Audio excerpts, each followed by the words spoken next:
It's been a busy day. The action has shifted from Ladakh to Delhi and Beijing. The border standoff between India and China is still on. But today, China has struck a conciliatory tone. India, as always, remained resolute at the border and reasonable at the talking table. So China has signaled at a de-escalation. In an almost coordinated fashion, China released two statements today, one from Beijing, the other from Delhi.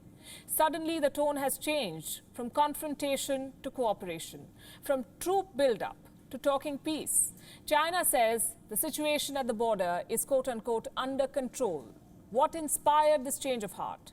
First, China sent thousands of soldiers at the border in Ladakh in the middle of a pandemic, and now China is talking about the dance of the dragon and the elephant. What explains this? That is the question we'll try to answer in our cover story tonight. Let's start with Beijing. The Communist Party is wrapping up its annual parliament meeting.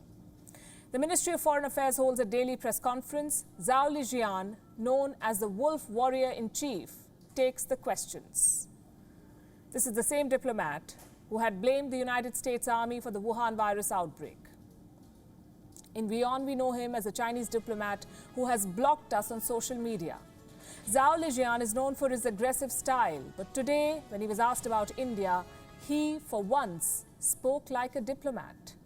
He spoke about dialogue, about consultation, about border mechanisms. Listen to this carefully because it's rare.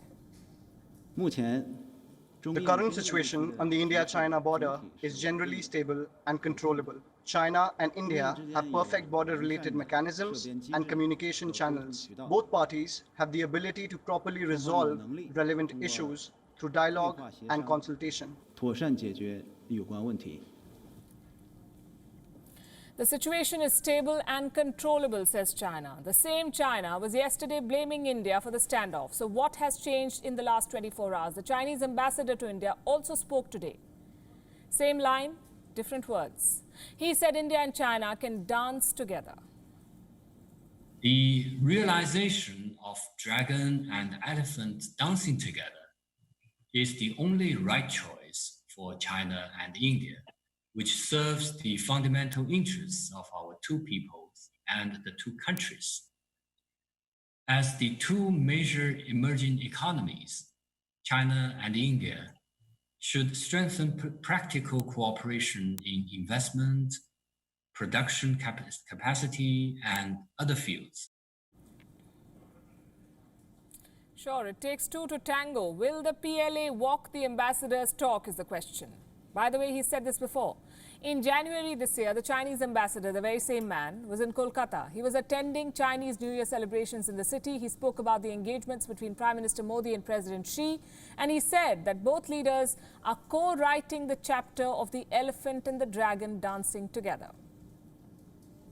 It seems the Chinese like the idea of dancing, especially their army. So this summer, thousands of troops waltzed their way into the Galwan Valley. They danced their way into a confrontation which is being called worse than the Doklam standoff. And now their top diplomats are toning it down, almost indicating that the crisis will soon be over. Frankly, China does not have the bandwidth to deal with a border standoff with India.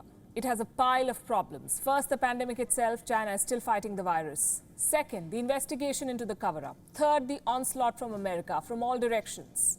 Fourth, Hong Kong, it's on the boil again. And fifth, the growing global support for Taiwan. China's hands are full. A border standoff is not something that they can handle right now. They're still fighting charges of a cover-up. China has provided timely information to the world in an open, transparent, and responsible manner. We did not cover up anything and did not delay any efforts. The identifying the source of the virus is a serious and complex issue of science, which should be studied and explored by the scientists and the medical experts. Let me give you another example that shows what tops their mind right now. China's Foreign Minister Wang Yi held his annual press conference over the weekend. It went on for 100 minutes. He did not once mention India. Reports say both sides prefer quiet diplomacy. India's response is being crafted and guided by the Prime Minister's top team, National Security Advisor Ajit Doval, Chief of Defence Staff General Bipin Rawat and External Affairs Minister S. Jaishankar, the same team that handled the Doklam crisis in 2017. They understand how the Chinese operate and they're at work. China may want to quietly settle this. Are its generals listening? Reports say the Chinese officers in charge ordered the troop deployment. Tensions rose and governments on both sides had to intervene. So how should we see today's statements? We've been following China, as you know, and we've been speaking to experts on China. So let me give you a three-point conclusion. First, there is definitely a shift in China's approach. Back-channel diplomacy is at work. Second, China wants to safeguard its trade relationship with India while changing status quo at the border. It wants to deflect tough questions with good words. And third, don't take their word for it. Watch their actions, not their words. This crisis will de-escalate only when the Chinese troops move back.